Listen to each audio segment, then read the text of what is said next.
نولی factory کے معزز دوستو السلام علیکم۔ ناظرین محترم، یہ بات بالکل درست ہے کہ کتابیں انسان کی دوست ہوتی ہیں جو کہ زندگی کے مختلف مراحل میں انسان کی رہنمائی کرتی ہیں، لیکن جس طرح ہر دوست مخلص اور کارآمد نہیں ہوتا، اسی طرح ہر کتاب بھی اپنے پڑھنے والے کے لیے فائدہ مند نہیں ہوتی۔ کچھ کتابیں تو ایسی بھی ہوتی ہیں کہ جن کو معاشرے کا دشمن بھی کہا جاتا ہے۔ ان کتابوں کا کام ہی سادہ لو افراد کو بھٹکانا اور ورگلانا ہوتا ہے۔ آج کی اس ویڈیو میں ہم آپ کو چند ایسی ہی کتابوں کے بارے میں بتائیں گے جن پر دنیا کے مختلف حصوں میں سخت پابندی عائد ہے۔ اس قدر سخت پابندی ہے کہ اگر کوئی شخص یہ کتابیں بازار میں لے جائے تو وہیں اس کی موت کا ساماں ہو سکتا ہے۔ آخر ایسا کیا ہے ان کتابوں میں؟ یہ کتابیں کیوں بین کی گئیں؟ کیا انہیں کسی شیطانی طاقت نے تحریر کیا ہے؟ یہ سب کچھ جانتے ہیں ہماری آج کی اس ویڈیو میں، لہٰذا ویڈیو کو آخر تک ضرور دیکھیے گا۔ ناظرین، سب سے پہلے ہم آپ کو بتاتے ہیں دی کمیونسٹ مینیفیسٹو کے بارے میں۔ یہ کتاب کارل مارکس اور فریڈرک اینجل کی تصنیف ہے۔ اس کتاب میں کیپٹلزم یعنی سرمایہ دارانہ نظام کی سختی سے مخالفت کی گئی ہے۔ اسی کتاب کی وجہ سے دنیا میں 19ویں اور 20ویں صدی میں بڑے بڑے انقلاب رونما ہوئے۔ یہی وہ کتاب ہے جس کی وجہ سے روس اور امریکہ میں تیسری عالمی جنگ ہوتے ہوتے رہ گئی۔ اس کتاب کے خلاف سرمایہ دارانہ نظام کے حامیوں کے علاوہ مذہبی حلقوں نے بھی کافی شور برپا کیا۔ یہی وجہ ہے کہ یورپ اور امریکہ میں کافی عرصہ تک اس پر پابندی رہی۔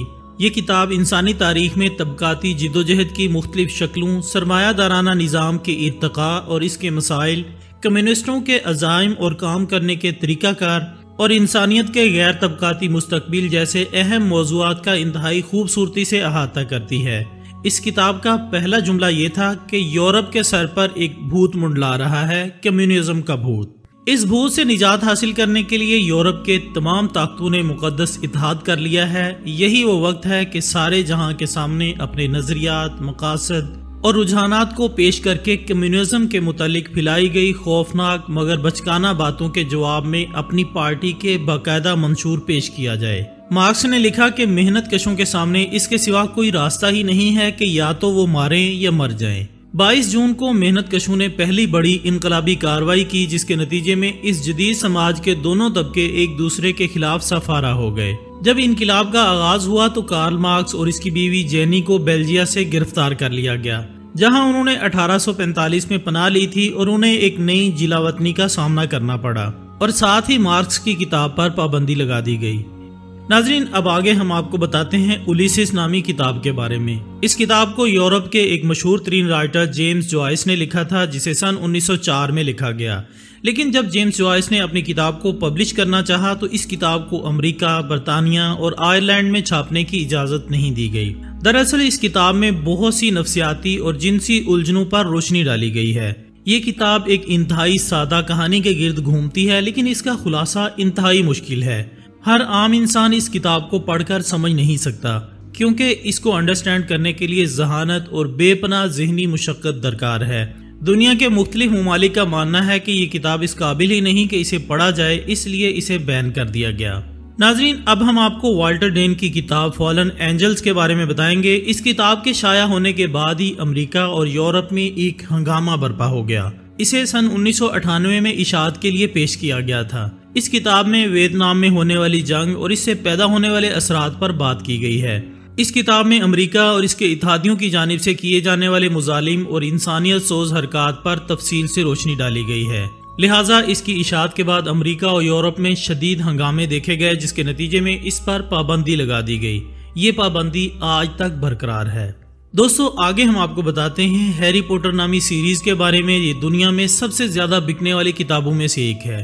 یہ ناول کی ایک ایسی سیریز ہے جسے بہت ہی شوق سے پوری دنیا میں پڑھا جاتا ہے، لیکن آپ بھی جان کر حیران ہوں گے کہ یہ کتاب بھی دنیا کے بہت سے ممالک میں پابندی کا شکار ہے۔ متحدہ عرب امارات میں اس کتاب کو تو دیکھتے ہی جلا دینے کے احکامات ہیں، جس کی وجہ یہ ہے کہ یہ کتابیں بچوں کو حقیقی دنیا سے بہت دور ایک جادوئی دنیا میں لے جاتی ہے، جہاں جادوگر اور چڑیلوں کا بسیرا ہے، جس سے بچوں کے ذہنوں پر بہت برا اثر پڑتا ہے اور وہ حقیقی دنیا سے دور رہنے لگتے ہیں۔ یہ برطانوی مصنفہ جے کے رولنگ کے 7 تصوراتی ناولوں کا سلسلہ ہے۔ یہ کتابیں نو عمر جادوگر ہیری پوٹر اور اس کے مدرسے کے ساتھیوں کے واقعات کی کہانی ہے۔ مرکزی کہانی ایک شیطانی جادوگر لارڈ وولڈ کے خلاف ہیری پوٹر کی جدوجہد کے گرد گھومتی ہے۔ جس نے جادو کی دنیا کو فتح کرنے اور اسے غیر جادوئی افراد کو اپنا گرویدہ بنانے کے لیے ہیری کے والدین کو قتل کر دیا تھا۔ ان کتب کی دنیا بھر میں شہرت کے بعد ان سے ماخوذ مختلف فلمیں، ویڈیو گیمز اور دیگر مواد بھی منظر عام پر آیا، جو کہ ہیری پوٹر کے شائقین میں بے حد مقبول ہوا۔ 1997 میں پہلا ناول ہیری پوٹر اور فلسفے کا پتھر کے نام سے جاری ہوا، جسے بعد ازاں امریکہ میں ہیری پوٹر اور جادوگر کے پتھر کا نام دیا گیا۔ شروع سے ہی اس سلسلے کو دنیا بھر میں بھرپور مقبولیت ملی اور اب تک اس کی 500 ملین سے زائد نقول فروخت ہو چکی ہیں اور 68 سے زائد زبانوں میں اس کے ترجمے ہو چکے ہیں۔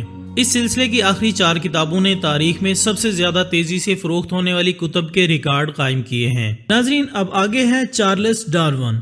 چارلس ڈارون وہ شخص ہے جسے نظریہ ارتقاء کے حوالے سے جانا جاتا ہے۔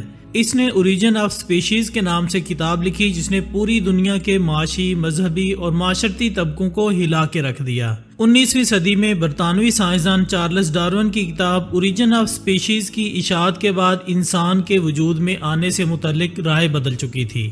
اس کتاب میں چارلس نے تفصیل سے بتایا کہ انسان پہلے کیا تھا اور مختلف سٹیجز طے کرتے ہوئے اس شکل میں آیا۔ ڈارون کی تفصیل کے مطابق حیوانات اور نباتات کی موجودہ شکل ان کی اولین یا قدیم ترین شکل نہیں ہے، بلکہ موجودہ شکل ایک تدریجی ترقی یا ارتقاء کا نتیجہ ہے۔ یہ تمام تصورات ایسے تھے کہ ان کا سائنسی طریقہ کار کے مطابق تحقیق و تنقید یا تجربات کے مراحل سے گزار کر ثابت کرنا ممکن نہ تھا، اس لیے یہ نظریات مفروضے سے بڑھ کر حقیقت کے درجے تک نہیں پہنچ سکے۔ ڈارون کے ان نظریات پر دنیا کے تمام مذاہب کی جانب سے سخت تنقید کی گئی، کیونکہ یہ دنیا کے تمام مذاہب کے خلاف بات کرتا تھا۔ مذہب کو ماننے والے انسانوں کی غالب اکثریت یہ تسلیم کرتی ہے کہ مختلف نباتات اور حیوانات اپنی پیدائش کے وقت اسی شکل و صورت میں پائے جاتے ہیں جو کہ آج کل ہمارے سامنے ہیں۔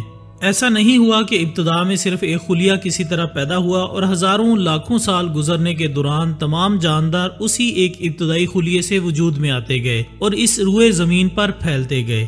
اس کتاب کو چھپے ہوئے 170 سال گزر چکے ہیں، لیکن یہ تب بھی ایک متنازع کتاب تھی اور آج بھی متنازع ہے۔ ناظرین، اب آخر میں ہم آپ کو بتاتے ہیں بریڈ سٹین کی لکھی ہوئی کتاب امریکن سائیکو۔ یہ کتاب ایک سیریل کلر کی کہانی ہے جو کہ سن 1991 میں شائع ہوئی تھی۔ اس کتاب میں تشدد کا اس قدر زیادہ عنصر پایا جاتا ہے کہ پہلے جرمنی میں اس پر پابندی لگائی گئی، جس کے بعد کینیڈا اور آسٹریلیا نے بھی اس پر پابندی لگا دی۔ اس کتاب پر ایک فلم بھی بنائی جا چکی ہے جس کا نام بھی امریکن سائیکو ہی ہے۔ البتہ اس فلم میں اتنا زیادہ تشدد نہیں دکھایا گیا جتنا کہ اس کتاب میں لکھا گیا ہے۔ تو دوستو، یہ تھی ہماری آج کی دلچسپ ویڈیو۔ ہم امید کرتے ہیں کہ آپ کو یہ ویڈیو ضرور پسند آئی ہوگی۔ انشاءاللہ بہت جلد دوبارہ ملاقات ہوگی ایک اور اچھی سی ویڈیو کے ساتھ۔ تب تک اپنا، دوستوں، رشتہ داروں اور گردنواح کے تمام لوگوں کا بہت خیال رکھیے گا۔ اللہ حافظ۔